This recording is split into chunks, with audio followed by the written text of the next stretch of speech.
பிரைமில் தமிழ் டப்பிங்கோட வந்திருக்கிற 3 ஹாலிவுட் படம் தான் இன்றைக்கி நம்ம பார்க்க போகிறோம். ஒன்று சூப்பர், இன்னொன்று சுமார், இன்னொன்று ஏன்டா பார்த்தோம் அப்படின்னு இருக்கும். ஸோ இந்த படத்தினுடைய கதைகளுக்கு போகிறதுக்கு முன்னாடி நம்ம சேனலை சப்ஸ்கிரைப் பண்ணுங்கள். கதை இது. ஃப்ரீடமக் எழுதிய ஃபேமஸான நாவல் த ஹவுஸ்மேட். இதை தழுவி படமாக எடுத்திருக்காரு டைரக்டர் பால் பெக். நீனா ஆண்ட்ரூ இந்த குடும்பத்துக்குள்ளார அடுத்ததாக ஒரு புது வரவு ஒன்று வர காத்திருக்கு. ஏற்கனவே ஒரு பெண் குழந்தை இருக்குது. இந்த வீட்டை கவனிச்சிக்கிறதுக்கு ஒரு ஹவுஸ்மேட் வேணும் அப்படிங்கிறதுக்காக கால் ஃபார் பண்ணுறாங்க. இந்த இன்டர்வியூக்கு வராங்க மில்லி கேரக்டரில் நடிச்சிருக்கக்கூடிய சிட்னி ஸ்வீடன். நீனாவான அமண்டாவும் மில்லியும் பேசிக்கிறாங்க. ஓகே, நீ தான் இந்த கட்டுப்பாடுக்கெல்லாம் ஒத்துக்கிறியா அப்படின்னு கேட்க மில்லியும் ஓகே அப்படின்னு சொல்கிறாங்க. நான் உன்னை திரும்ப கூப்பிட்றேன்னு வழி அனுப்பி வைக்க, நான் கொடுத்துட்டு வந்த ரெசியூம் பொய்யானது, அதை உண்மைன்னு கண்டுபிடிச்சாங்கன்னா எனக்கு இந்த வேலையை தரமாட்டாங்க அப்படின்னு யோசிச்சுக்கிட்டே வண்டியை ஓட்டிட்டு போயிட்டு இருக்கிறாங்க. இந்த மில்லி ஒரு இன்ட்ரெஸ்டிங்கான கேரக்டர். ஏற்கனவே கொலை செய்து விட்டு 10 வருடம் ஜெயிலில் கழிச்சிட்டு 5 வருஷம் பெரோல் பீரியடில் வெளியில் வந்திருக்காங்க. இவங்களுக்கு ஒரு நிரந்தர வேலையும் இருப்பிடமும் தேவைப்படுறதுனால இந்த வீட்டுக்கு இன்டர்வியூ வராங்க. வேலைக்கு சேர்ற மில்லி கொஞ்சம் கொஞ்சமாக நீனாவை பற்றி தெரிஞ்சுக்கிறாங்க.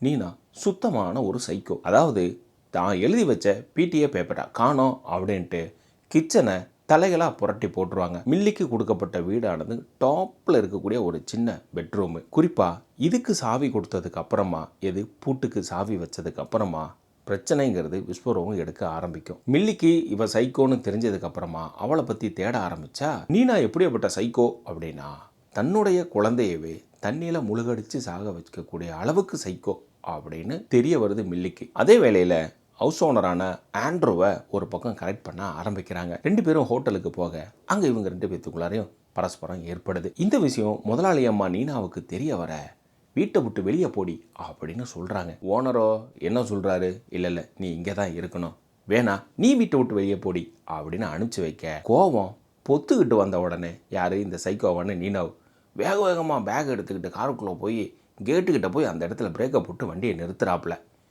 அங்கே ஒரு சிரிப்பு ஒன்று சிரிப்பா. இதுக்கப்புறமா வெளியில் வரக்கூடிய ஒவ்வொரு ட்விஸ்ட்டுகளுமே தான் படம் இன்ட்ரெஸ்டிங்காக நகர்த்திட்டு போகக்கூடிய விஷயம்.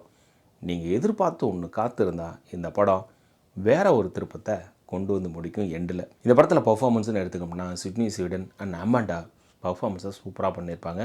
தென் கிளைமேக்ஸில் வரக்கூடிய சீனில் தான் நம்ம ஹீரோவை பர்ஃபார்மன்ஸை பண்ண வச்சுருக்காங்க.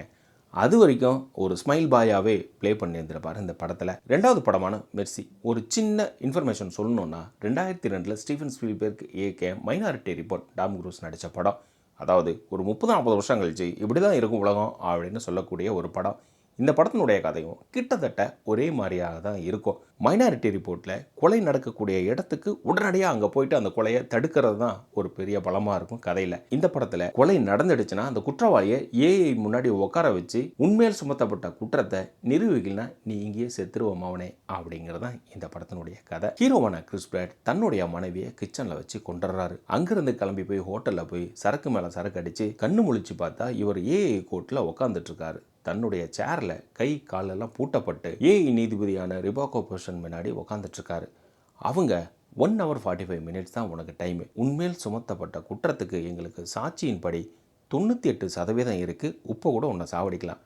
ஆனால் ஒரு உன்னை இவங்க நேரம் டைம் தரேன், உன்னை நீ நிரூபிச்சுக்கோ குற்றமற்றவன் அப்படின்னு டைம் கொடுக்குறாங்க. குறிப்பாக இந்த ஏஐ கண்டுபிடிப்பு காரணங்களுக்கு முக்கியமான ஆளும் இவர் தான். ஏன்னா இவர் ஒரு துப்புரவியல் துறையில் இருக்கக்கூடிய நபர். கிறிஸ் பிராட் அடுத்த வரக்கூடிய 1 hour 45 minutesல தான் எப்படி குற்றமற்றவன் நிரூபிக்கிறார் அப்படிங்கிறதான் வேகமாக விறுவிறுப்பாக இன்ட்ரெஸ்டிங்காக சொல்லியிருக்கக்கூடிய படம். இந்த படத்தினுடைய ப்ளஸ் அப்படிங்கிறது சினிமாட்டோகிராஃபி தான். எல்லாமே ஹேண்டியாக தான் மூவ் ஆகியிருந்திருக்கும்.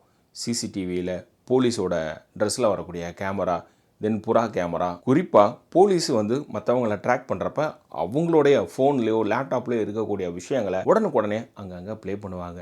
தன்னுடைய மனைவி தன் பிரச்சனையை இவர்கிட்ட சொல்ல முடியலையே அப்படின்னு வருத்தத்தில் ஹோட்டல் செஃப்போட கனெக்ட் ஆகி அவர் கூட சில விஷயங்களெல்லாம் ப்ளே ஆக ஆரம்பிக்குது. ஒரு பக்கம் ஒய்ஃபு வேற ஒருத்தவங்க கூட போயிட்டுருக்கா அப்படிங்கிற காண்டில் ஒரு வேளை நான் கொண்டு இருப்பனோ அதுவும் ட்விஸ்ட் வைக்கிறாங்க. இன்னொரு பக்கம் தன்னோட மகள் கொண்டு இருப்பாளோ அப்படிங்கிறதுக்கான ட்விஸ்ட்டும் இருக்குது. ஒரு 4-5 விதமாக இந்த கதையை நகர்த்திட்டு போயிருந்திருக்காங்க. அவனா இவனா அவனா இவனா அப்படிங்கிற மாதிரி. ஃபைனலாக யார் அந்த குற்றவாளி, எதுக்காக அந்த கொலையை செய்தான், ஹீரோ மேலே எதுக்காக இந்த கொலையை திணிக்கப்பட்டது அப்படிங்கிறதுக்கான விடையும் கிளைமேக்ஸில் இருக்குது. ஸோ இந்த படம் 1-to-1 கான்வர்சேஷனுங்கிற மாதிரி hero and AI judge. So இந்த படம் பார்க்குறப்ப உங்களுக்கு மற்ற சில படங்களும் ஞாபகத்தில் வரான். நான் எப்படி மைனாரிட்டி ரிப்போர்ட்டுன்னு சொன்னனோ அதே மாதிரி ஃபோன் மூலியம் எடுத்த படம், லேப்டாப் மூலியம் எடுத்த படம் அப்படின்ட்டு நிறைய விஷயங்கள் உங்களுக்கு ஞாபகத்துக்கு வந்தாலும் வரலாம். ஸோ இந்த படம் ஒரு ஒன் டைம் வாட்சபிள் மூவி தான், ட்ரை பண்ணி பாருங்கள். மூணாவதாக பார்க்க போகிற படம் முடிஞ்சால் தவிர்த்துருங்க இந்த படம் அப்படிங்கிற மாதிரி தான் இருக்கும். ஏன்னா ஒரு படத்தை எடுத்து 3ஆ வெட்டி 3 சாப்டராக ரிலீஸ் பண்ணியிருந்திருக்காங்க. இந்த படத்தை Stranger chapter 1, Stranger chapter 2, Stranger chapter 3. நான் பார்த்ததோ ஸ்ட்ரேஞ்சர் சாப்டர் 2.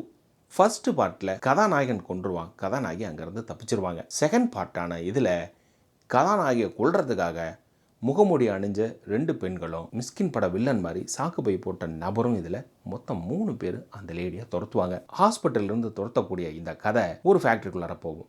அங்கே போனால் என்ன நடக்கும்? அங்கேருந்து இந்த பொண்ணு தப்பிப்பா. லிஃப்ட் கேட்டு காருக்குள்ளார போனால் அங்கேருந்து காட்டுக்குள்ளே எஸ்கேப் ஆவா. காட்டுக்குள்ளே போனால் காட்டு பொண்ணு இவ்வளோ போட்டு வேட்டையாடும். அது ஒன்று. அது மட்டும் ஏதோ கொஞ்சம் பார்க்குறதுக்கு நல்லா இருந்தது, கிராஃபிக்ஸ் தான். அங்கேருந்து தன்னுடைய வீட்டுக்கு, அதாவது ஏற்கனவே ஃபர்ஸ்ட் பார்ட்டில் கொலை பண்ணாங்களா அந்த வீட்டுக்குள்ளார போயிட்டு தனியாக குடிச்சிட்டு அங்கேருந்து ஒரு காரில் எஸ்கேப் ஆகிற ஒரு வீட்டுக்குள்ளார போய் தஞ்சம் அடைகிறா. போகிற வழியில் காரு பிரச்சனைப்பா. அதுதான் அந்த வீட்டில் இவங்களுக்கு ஹெல்ப் பண்ணக்கூடிய நபர்களையும் சேர்த்து அந்த 3 பேர் கொண்டு விட்டுறாங்க.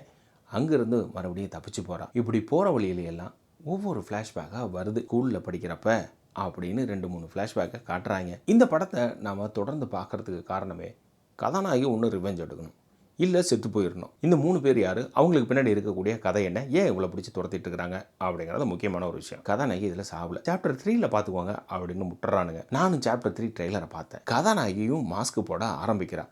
மேபி அங்கே தான் ரிவெஞ்ச் எடுப்பாங்களா அப்படிங்கிறது ஒன்றும் புரியல. அந்த படம் வந்தால் பார்த்துக்கலாம். இந்த படம் உங்களுக்கு கண்ணில் தென்பட்டுச்சுன்னா அப்படியே ஸ்வைப் பண்ணி விட்டுருங்க.